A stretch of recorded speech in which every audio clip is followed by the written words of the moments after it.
অবশেষে রিঙ্কুর ব্যাটে সপ্তম ম্যাচে জয় কেকেআরের, তবু ১৫৫ তুলতেই কালঘাম ছুটোর রাহানেদের, ক্যাচ ফেলে ডুবল রাজস্থান। একটি দুটি নয়, প্রথম জয়ের জন্য অপেক্ষা করতে হল দীর্ঘ ৭টি ম্যাচ। এইবারের আইপিএলে অবশেষে জিতল কেকেআর। হারের মুখ থেকে রিঙ্কু সিংহ এবং অনুকূল রায়ের জুটিতে রাজস্থান রয়্যালসকে ৪ উইকেটে হারাল তারা। প্রথমে ব্যাট করে রাজস্থান তুলেছিল ১৫৫-এর ৯। জবাবে ২ বল বাকি থাকতেই ম্যাচ জেতে কেকেআর। অর্ধশতরান করে দলকে জেতালেন রিঙ্কু। তবে এদিন কেকেআর যা খেলেছে তাতে ইতিবাচক কথা বলার জায়গা বিশেষ নেই। ব্যাটিং, বোলিং, ফিল্ডিং তিনটি বিভাগ এদিনও হতাশ করেছে। রিঙ্কু শেষবেলায় উদ্ধার না করলে এই ম্যাচেও নিশ্চিত হার অপেক্ষা করছিল। বাঁচালেন রিঙ্কু। খলনায়ক বার্গার শুরু থেকেই বেশ ধরে খেলছিলেন রিঙ্কু। খুচরো রানের বেশি নিতে পারছিলেন না। মাঝে একবার মরিয়া হয়ে চালাতে গেলেন রবীন্দ্র জাডেজার বলে।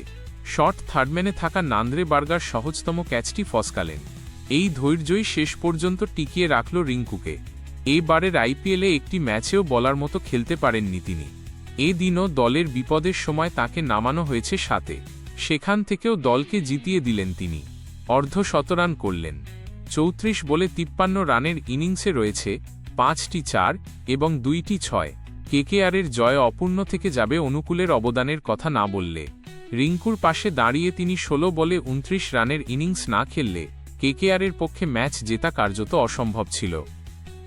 ইডেনে বৈভব ঝড় হায়দ্রাবাদ, পঞ্জাব, লখনউ। ইডেনে আগে যে ৩টি ম্যাচ খেলেছিল কেকেআর, কোনো বাড়ি ৬৭,০০০-এর স্টেডিয়ামে ৩০-৩৫,০০০-এর বেশি দর্শক হয়নি। কিন্তু রবিবার প্রথম টিকিট নিয়ে আকুতি দেখা গিয়েছিল সমর্থকদের। তার একটাই কারণ, ১৫ বছরের বৈভব সূর্যবংশী। আগের ম্যাচে শূন্য করলেও ইডেনকে যে বৈভব হতাশ করবে না, এমনটাই আশা ছিল অনেকের। তাদের হতাশ করেনি বৈভব। গত বছর ইডেনে সে রান করতে পারেননি। এবার অল্পের জন্য অর্ধশতরান হাতছাড়া করলেও যেটুকু আনন্দ দেওয়ার তা দিয়েছে বৈভব। ২৮ বলে ৪৬ রানের ইনিংসে রয়েছে ৬টি ৪ এবং ২টি ৬। নিজের দ্বিতীয় বলেই কার্তিক ত্যাগীকে ৪ মেরে শুরু করেছিল সে। এরপর বৈভব অরোরাকে ৩টি ৪ মারে। সুনীল নারাইনকে পর্যন্ত পাঠিয়েছে গ্যালারিতে। ক্যামেরন গ্রিনকেও রেয়াত করেনি। শেষ পর্যন্ত হার মেনেছে বরুণ চক্রবর্তীর কাছে। স্পিনারে অনীহা। রবিবার ইডেনের পিচ দেখে পরিষ্কার বোঝাই যাচ্ছিল স্পিনারেরা সাহায্য পেতে চলেছেন। কেকেআরের হাতে বিকল্প কম ছিল না। রাচিন রবীন্দ্রকে এই ম্যাচেও খেলানো হয়নি, কিন্তু হাতে তো স্পিনার হিসাবে অনুকূল ছিলেন। কেকেআরের অধিনায়ক অজিঙ্ক্য রাহানে বলই করালেন না অনুকূলকে দিয়ে। যে পিচে বরুণ ৪ ওভারে মাত্র ১৪ রান দিলেন, নারাইন ৪ ওভারে ২৬ দিলেন, সেই পিচে অনুকূল আসবেন না। অগ্রাধিকার পাবেন রমনদীপ সিংহ গ্রিনেরা। ক্রিকেট বিশেষজ্ঞেরা বলছিলেন অনুকূল তো বটেই, এমনকি রিঙ্কুর স্পিন বোলিংও এই পিচে কাজে আসত। রাহানের সিদ্ধান্ত কতটা ভুল ছিল তা প্রমাণ করে দেয় রাজস্থান। ৭ ওভারের মধ্যেই তারা ৩ স্পিনারকে নিয়ে এসেছে। যশরাজ পুঞ্জার মতো অনভিজ্ঞ স্পিনারকেও নামিয়ে দিয়েছে ইম্প্যাক্ট প্লেয়ার হিসাবে। স্পিনারেরা সাহায্য পাচ্ছেন দেখে রিয়ান পর্যন্ত বল করতে এলেন।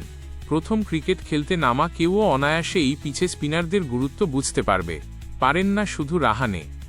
রাহানের অদ্ভুত সিদ্ধান্ত। অধিনায়ক হিসাবে রাহানে এমন সব সিদ্ধান্ত নেন যার ব্যাখ্যা খুঁজতে বসলে সারা দিন মাথা চুলকোতে হবে। তাতেও উত্তর পাওয়া যাবে কি না সন্দেহ। এদিন যেমন স্পিনারেরা ধারাবাহিক সাফল্য পাচ্ছেন, দেখেও অনুকূলকে দিয়ে বল করালেন না। ঘরোয়া ক্রিকেটে অনুকূলের দল ঝাড়খণ্ড সৈয়দ মুস্তাক আলী ট্রফি জিতেছে। তিনি নিজে ১৮টি উইকেট পেয়েছেন। তাকে আস্তিনের তলায় লুকিয়ে রাখা হলো। বল করানো হলো রমনদীপকে দিয়ে, যিনি একের পর এক ওয়াইড দিয়ে পরিস্থিতি আরও কঠিন করে তুললেন। তিনি তো ঘরোয়া ক্রিকেটেও বল করেন না। দুনিয়া ধ্বংস হয়ে যাক, তবু বৈভব অরোরাকে দিয়ে ৪ ওভার করাবেনই রাহানে। বৈভব ১০০ রান হজম করলেও তিনি নিজের সিদ্ধান্ত থেকে সরবেন না। এদিন তবু টসে হারার কারণে ভুলভাল সিদ্ধান্ত নিয়ে বিতর্ক হয়নি। পাওয়ার প্লেতে ৩ উইকেটের পতন। পাওয়ার প্লে শেষ হবে, অথচ কেকেআরের ৩টি উইকেট পড়বে না, এমনটা হতে পারে না। আগের ম্যাচগুলিতে যা দেখা গিয়েছে তা দেখা গেল এদিনও। প্রথম বলেই আউট টিম সেইফার্ট। ২ ম্যাচে তিনি যা দেখালেন তাতে বোঝা গিয়েছে তিনি ফিন অ্যালেনের চেয়েও খারাপ। ফলে কেকেআর এবার কাকে দিয়ে ওপেন করাবে তা নিয়ে ভাবতে হতে পারে। একদিকে রয়েছেন রাহানে, যিনি আগের দিন প্রথম বলে আউট হওয়ার পর এদিন দ্বিতীয় বলে আউট হলেন। যেভাবে নান্দ্রে বার্গারের বল চালালেন তা শিক্ষানবিশ। কেউ খেললে তাকে ২ ম্যাচ বসিয়ে দেওয়া হতো। তবু কেকেআর নারায়ণকে দিয়ে ওপেন করাবে না। আগের ম্যাচে তবু 24 রান করেছিলেন চালিয়ে খেলে। যে দিন নারায়ণ খেলবেন সে দিন তাকে আটকানো যাবে না। রাহানের চেয়ে অন্তত ভালো ব্যাটারদের তাড়াহুড়ো।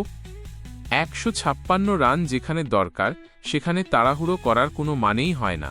প্রথম বলে সেইফাট না হয় বলের লেংথ বুঝতে না পেরে আউট হয়েছেন, কিন্তু রাহানে অফ স্টাম্পের এত বাইরের বলে কেউ ভাবে চালাতে যায়।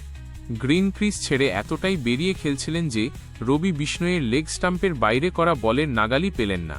সেই বল ধরতে ধ্রুব জুরেলকে ঝাঁপাতে হলেও দূর থেকে ছুঁড়ে উইকেট ভেঙে দিলেন। রবীন্দ্র জাডেজার বল এমনিতেই সোজা ব্যাটে খেলতে পারছিলেন না। অঙ্গক্রিস রঘুবংশী রিভার্স সুইপের মতো সাহসী শট খেলতে গেলেন। একটিও ম্যাচ না জেতা দলের ব্যাটারেরা যে এইভাবে শট খেলতে পারেন তা কেকেআরের ব্যাটিং না দেখলে বিশ্বাস করা যায় না। রিঙ্কুর ব্যাটিং ছাড়া এই ম্যাচ থেকে ব্যাটিং নিয়ে বলার মতো কোনো প্রাপ্তি নেই। সাবস্ক্রাইব করুন মহাকাল বিটু।